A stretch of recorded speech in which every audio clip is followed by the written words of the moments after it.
Welcome to Subcreation, the podcast that seeks and finds the divine in art, story, even muscle cars, and everything in between.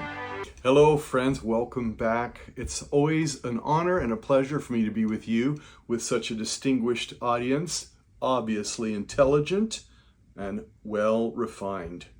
Well, I would like to think so anyway. Today we're going to look at a movie that came out probably 20 years ago now, or at least it's been quite a while, but it was the peak and the climax of a series of movies made by a company called Pixar. And it to this day stands as their best and most successful and lucrative picture, called The Incredibles. I love that movie. I've seen it numerous times. I used my kids as an excuse to watch it, as I did many other movies aimed at children, because it's not really aimed at children. This movie has so many themes, so much to unpack. I don't even know where to begin. So let's get underway. Now, you know that this theme that we've been using of subcreation has certain elements to it. I get the word from Tolkien, I've mentioned in the past. And it's this idea that whatever world we create, we need to do that. That's the whole point of creativity.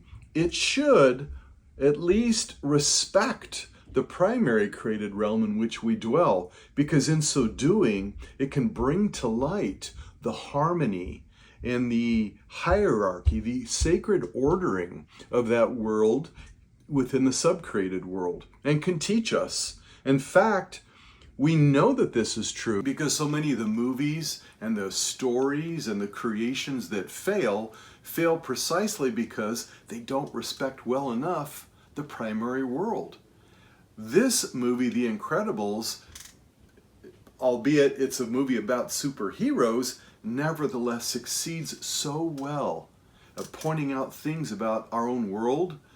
That's why I believe it stands the test of time, and why to this day it's the most successful Pixar movie. In fact, it's been one of the most successful animated movies, not just computer-generated animated, but also the old-fashioned animated movies. Okay, why? Why this success? Why does it still get watched today? That's what I'm going to talk to you about. So, two main themes I want to begin with, and then from these we can branch off to the other themes. I mean, again, there's so many that appear in the movie, can't talk about all of them. We'll do our best to talk about however many we can under these two topics. First topic, heroism, or in this case, superheroism. Heroism. For there to be such a thing as a hero, we have to think about this for a second. There has to be a respected and believed moral ordering of the universe, of the cosmos. Otherwise, we don't believe the concept of heroism. Let me give you an example. Let's take 9/11. These firemen, these emergency workers, policemen, and ambulance people running into these buildings as they're crumbling, trying to help and rescue other people trapped therein. Now, we look at these men and women as heroes, and rightly so. In fact, from 9/11 on, emergency workers have been lauded as heroes because that experience really laid out for the public, for our own understanding, the kind of heroism that they utilize every day. Well, what is this heroism? Well, they are willing to sacrifice their own life for someone else's. Now, if we didn't accept the whole idea of an afterlife, of self-sacrifice as being good, if we didn't accept those two things, if we didn't accept the value and dignity of life, then this understanding of heroism would make no sense. We look at all the Medal of Honor winners in the military. What singled them out to win such a prestigious award or medal? They sacrificed themselves for the good of others. This has to be a stable, agreed upon moral framework in which the cosmos works, kind of one of the ways in which it works, or else we wouldn't universally agree on the idea of heroism or herohood or such a thing as a superhero. Well, what else is necessary? Well, if that's true, then the hero has to be able to recognize what's good, what's better, and what's best. so that they're willing to sacrifice sometimes even the good of their own lives or life for the greater good or the best good, sacrificing themselves for the others. So this has to be an operating system within them, that they accept this. And I think this is really a beautiful expression of heroism within this movie. They're superheroes, supers as the movie calls them, which means, yes, they have powers that go beyond the natural realm. In the case of one of the main characters, Mr. Incredible, he's called Mr. Incredible because of his amazing feats of strength. He can work out by lifting trains or hoisting trucks, stopping subways from going over the edge when the train track has been blown up. He has this amazing strength. But he's not just strong, he's also tough. He gets knocked around by this super robot that has whirling hands with propeller blades to chop him to bits, and he's able to grab it and avoid being injured when he's thrown into brick walls or into trees or other things. So he really is incredible, incredibly strong, incredibly tough. He ends up marrying a woman named Elastigirl. She can stretch in any position she wants, and she too has strength, as is evident when she knocks out a purse thief with one of her punches, to show Mr. Incredible that she too can handle herself. And so goes with all the superheroes. Frozone, who's able to make ice, and all the incredible children have their own feats of strength. So this is one of the things that makes them superheroes. Isn't it interesting that these facets of their superheroism are part and parcel to who they are? That's how they're created in this sub-created cosmos. They're created with superpowers. So there's one other characteristic with the superheroes that doesn't even deal with their strength or their abilities.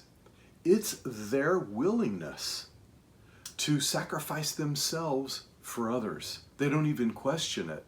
That their role is not to use their superhero strength to better themselves, to make themselves rich, to make themselves famous, to make themselves popular, to have all the chicks or whatever the case may be. Rather, they recognize the responsibility incumbent upon them to use their powers to help other people. This is a given in the movie, and this is a beautiful way of expressing a moral truth in our world that I'm afraid gets overlooked and forgotten too oftentimes. They don't buck the system. They don't kick at the goad. They don't get upset if they're expected to go up against supervillains to protect innocent people, even when those innocent people don't respect them, which is another sub-theme within the movie. The envy and the media furor and the lawsuits that get aimed at the superheroes because they end up saving a guy's life who didn't want it to be saved. And then, of course, that forces them into this anonymity, and they have to suspend their superhero work, which they don't want to do. Yes, there's a certain selfishness to it, a certain self-glory, but there's also a deep-seated respect for the responsibilities that it brings, and they want to be true to those responsibilities. All right, so this brings a lot of drama in this movie with this subtext of responsibility and superheroism and special identity, etc. So their secret identities, which humorously they just wear a little mask and somehow the public doesn't recognize them when the mask is off and they're back in their normal jobs. But when the mask is on, that hides their identity well enough for the public not to recognize them. This is another interesting understanding that, hey, fame and popularity is actually going to prevent them from doing what they ought, namely being a superhero for our own good, for the good of society. And this is going to bring the plot to a crescendo when we look at the villain in just a second, who doesn't feel that responsibility at all, and his name is Syndrome, and we'll get to him. All right, so superheroism, it requires a recognition that there are goods, there are things to strive for that are the best, and then there are better things and there are good things. There's a hierarchy, a structure, and that they are to sacrifice what is lesser for what is greater, and they willingly do so. And so this is part of what makes them superheroes. So their secret identities, which humorously they just wear a little mask and somehow the public doesn't recognize them when the mask is off and they're back in their normal jobs. But when the mask is on, that hides their identity well enough for the public not to recognize them. This is another interesting understanding that, hey, fame and popularity is actually going to prevent them from doing what they ought, namely being a superhero for our own good, for the good of society. And so this whole idea of what is their alter ego and their true identity, and their true identity as normal citizens being their only identity, this whole theme of identity comes up. And it's an interesting subject because it assumes there is a normal identity.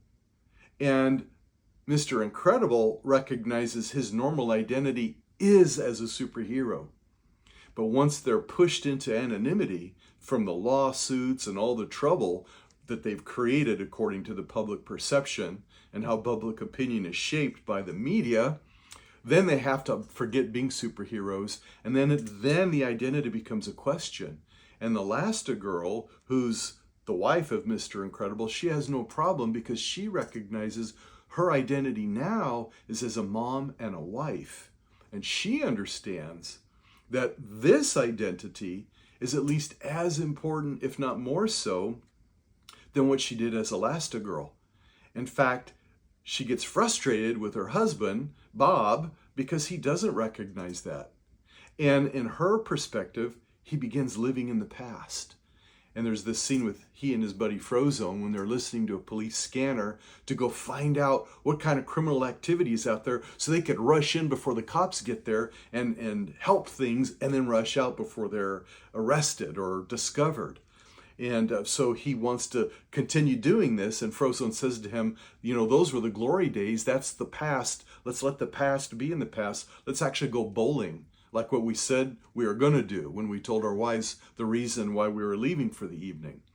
So here's another theme that goes with the identity, the theme of time. Are you living in the past, or are you living in the present?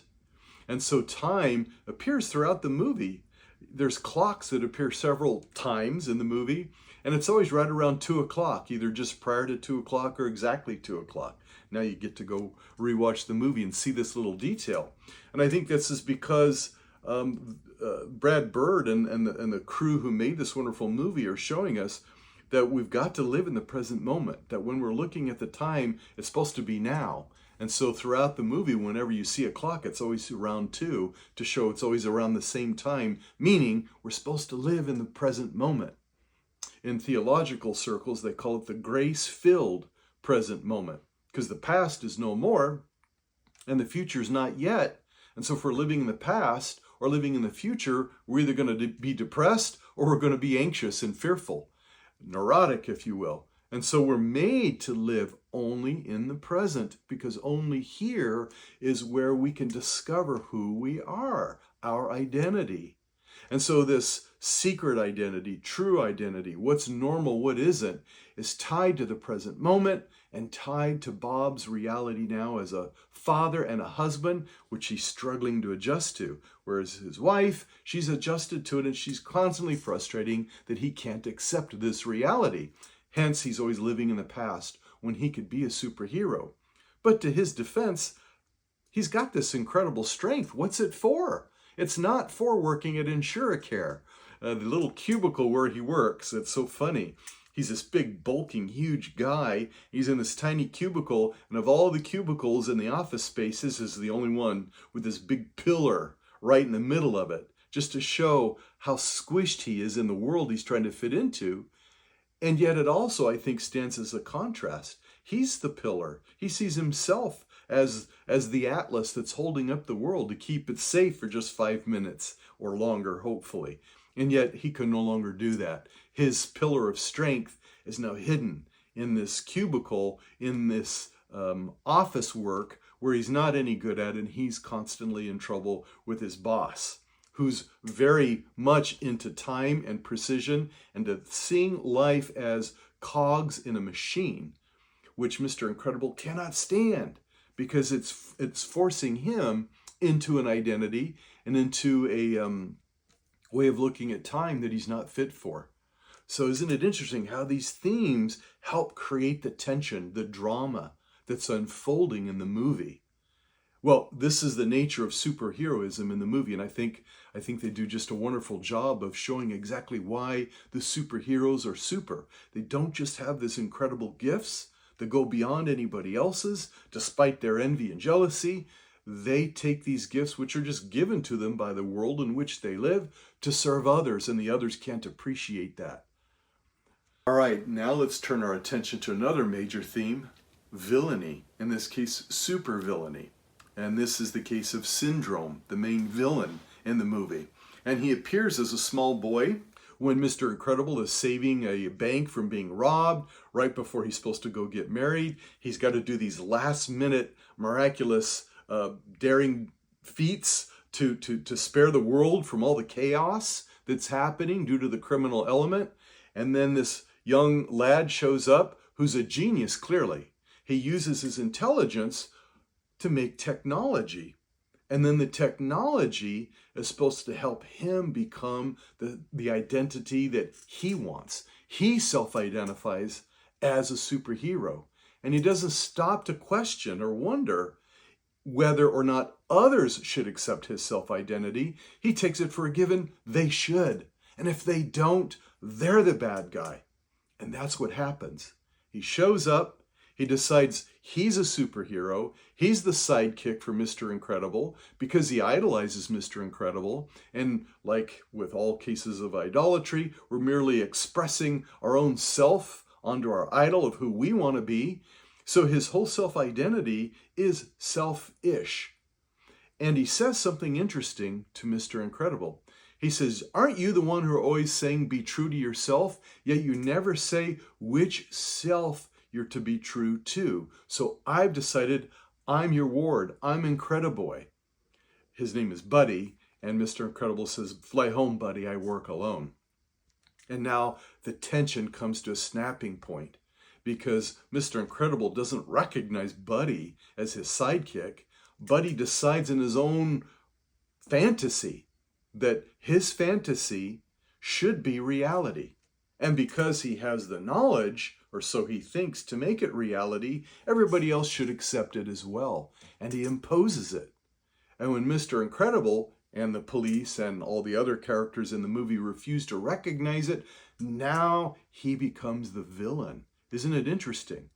Nobody looked at Buddy when the movie came out as a sympathetic figure. He's accepted as a nasty villain, and rightly so, because he doesn't accept the ordered universe the way it is. He wants to make it the way he wants. And he assumes that it rests on his will. He assumes that he can make it so. It's interesting, the word wicked, if you go back to the Old English, that word wickedness, it's tied to the same word where we get the word wicker, like a wicker basket.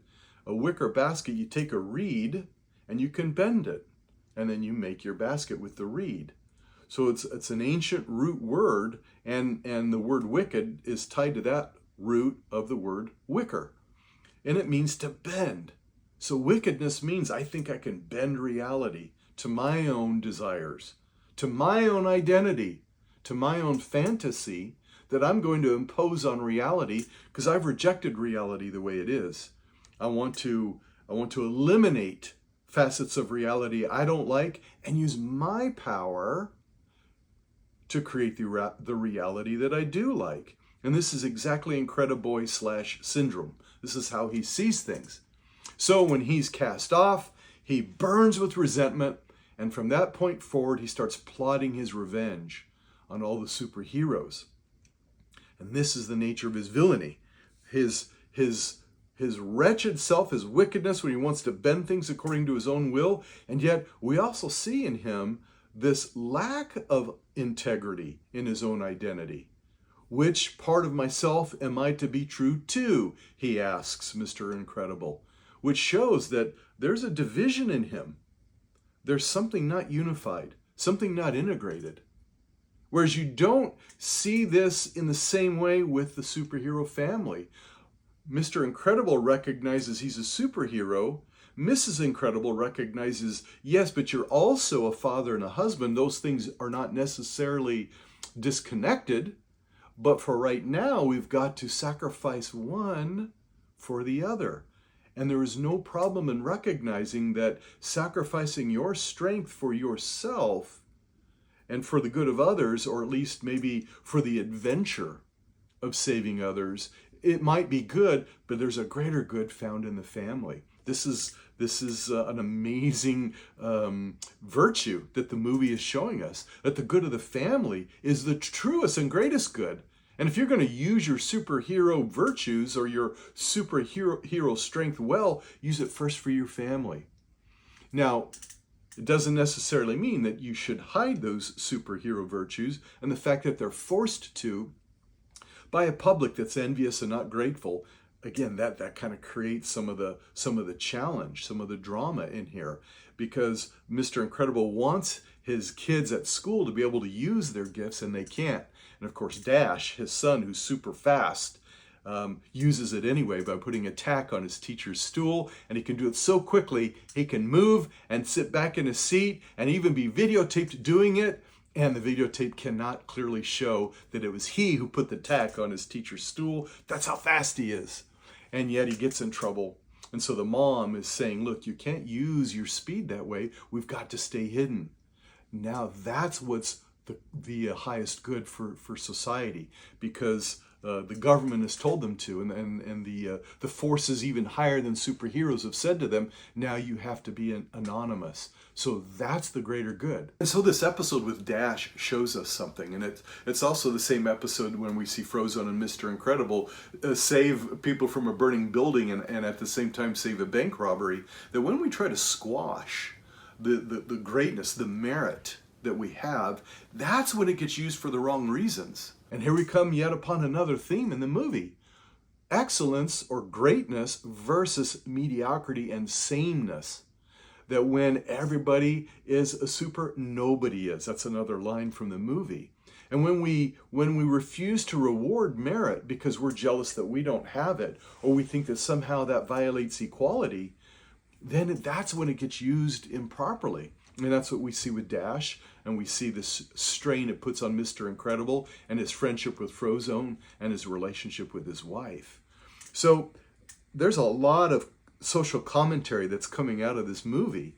And that's, I think, what makes it so incredible, why the movie has lasted to this day. The makers of the movie are giving this commentary in such a way that people may not realize that's what they're doing. And it's a commentary that's as relevant 20 years later as when the movie was made.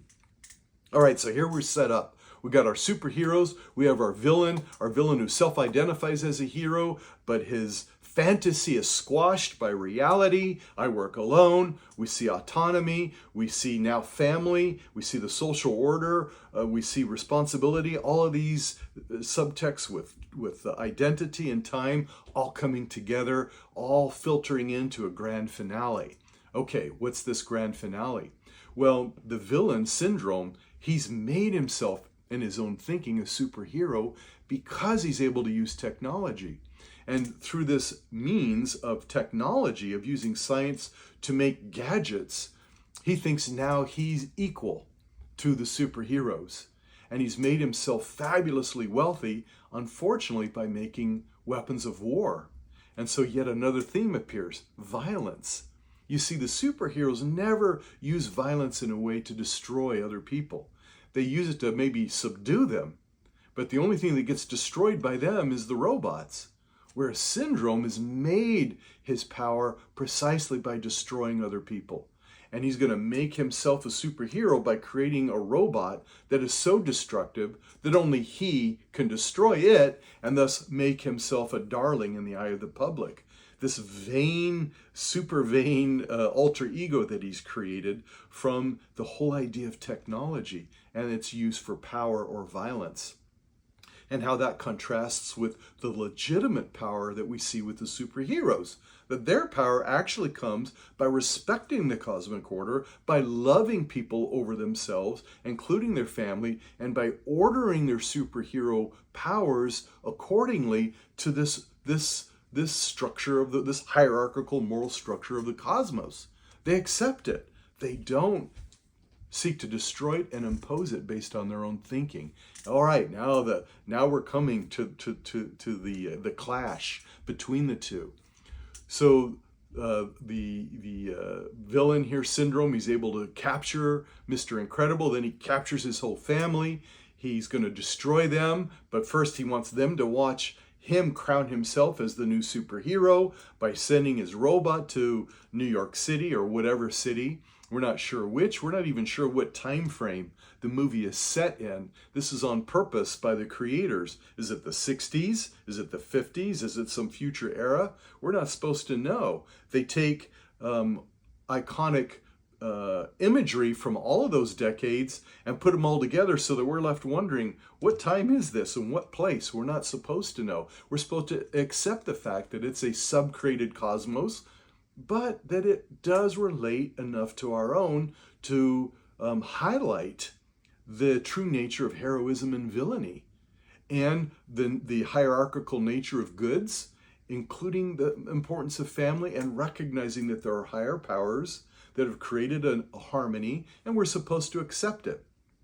Again, this is Tolkien's whole idea of sub-creation, and that's clearly respected in this film, in this animated film. I'm not saying that Brad Bird read Tolkien, but I wouldn't be surprised if he did, because I see how it lines up so well, which is why I'm talking about it with you.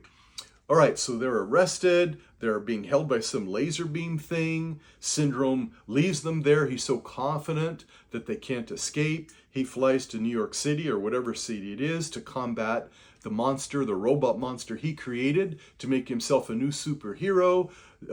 Because of the crisis that he's created, he figures rightly that the people will accept him because they recognize their need for a new superhero, and he thinks now he's going to be the king of the world that he's created. He's made himself the new god.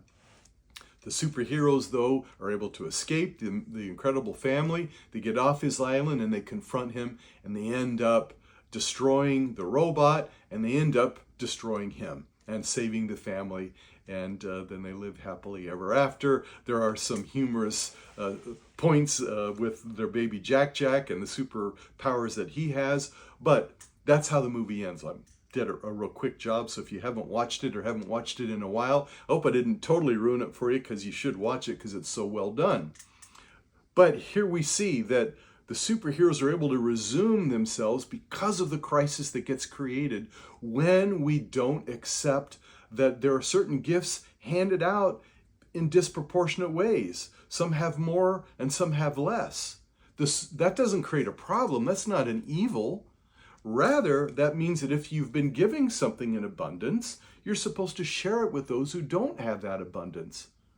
In the Catholic world, that's called the principle of solidarity, that we are united, where the harmony, the unity is brought about when we take what we have and we use it for those who don't have that. It can be material means, it can be spiritual, moral, intellectual, emotional, whatever skills we have. Someone's not going to have it the way we have it. And so we need to share it to whatever capacity we have in the relationships that we have, so that we benefit those that are in relationship with us. And that's how we find harmony. That's how we find unity. That's what creates friendship. That's what makes society and the world a better. The superheroes get that. They accept that. Syndrome does not. He rejects that. Rather, he wants to use technology as power to better himself. And everything he does is the virtue signal of what a great guy he is, as he's imposed his reality on the real reality, and he's forcing everybody into that slavery.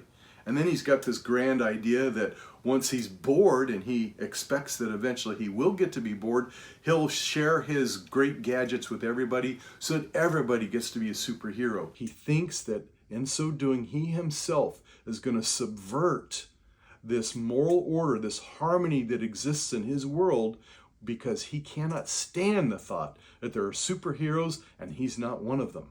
And that's why he does everything that he does. That's what makes him a villain. And guess what? We'll accept him as a villain. We'll recognize that as villainous behavior, at least in the movie. Now we need to look and say, okay, is this movie teaching us something about our own world? I said it's a great movie on social commentary. It does have great social commentary. How are we supposed to respond? What lessons can we bring out of this? Well, we all are called to be heroes. In fact, I dare say we're all given superheroic gifts. It comes in a manifold ways. It might not be super strength or being Elastigirl or having super speed. Maybe it's being able to give humor to somebody when they're grieving, or maybe it's to solve some particular problem, or maybe it's to reveal to others how we can accept normal anonymity of life without feeling like we got to claw and put ourselves in the public eye all the time, which is vain. That's superhero. That's a way to show, hey, I can be humble and I'm okay with that. Humility is a beautiful virtue. In fact, the life of virtues are superheroism. So this is what we can draw out of this, that all of us have our own virtuous life that we can build, and we can then use that for the good of others. And we can see the family as being the special cell of society and protect it. And seek to live it in such a way that this is how we share greatness and excellence with other people. And if we try to mash that and cut off that excellence, that merit, what's going to happen is those people with it are going to get frustrated and they're going to use it in bad ways. Of course, we see that. So you see, wow, lots happening in this movie. But the reason why this movie works is because it's teaching us something about the primary world. So we recognize this is a fake world. It's created. It's computer generated. So technology made it, so we can recognize there's some good there. We see that there's superheroes in this world that we don't have in our world, not with that kind of strength or speed or elasticity or ability to turn water into ice or whatever. We acknowledge that we don't know what time and what place it takes place. So the creators of this are tipping the hat that, yeah, this is a made up thing, and we accept that. But the reason why we accept it is because what it shows us about the real world is so insightful, and it's so subtle, and it's so carefully crafted that if we don't know any better, we'll miss it. So we can go back and re-watch it over and over again and always discover something new. So this is what makes this movie so wonderful. I hope you go watch it. If you haven't watched it in a while, treat yourself to it. And one final thing. The reason why we're doing these video casts is I want you to have a means of having good conversation with kids, grandkids, family, friends. Don't spend so much time just being receptive to the social media out there. As we see in this movie, it can create opinions that are not good. Rather, let's build our relationships. Let's build our family and our friendships. Let's bring harmony out of chaos, unity out of disunity by building these friendships, by talking about things that are meaningful. So in watching these little clips, I'm hoping I'm giving you some ideas that you can bring to your art, your stories, your interest in technology, muscle cars, or whatever it is, so that you can discuss this with people and deepen your relationships with them. That's how you can be super. Thank you for joining me. It's always a joy. I'm Dr. Troy Hinkel. Until next time.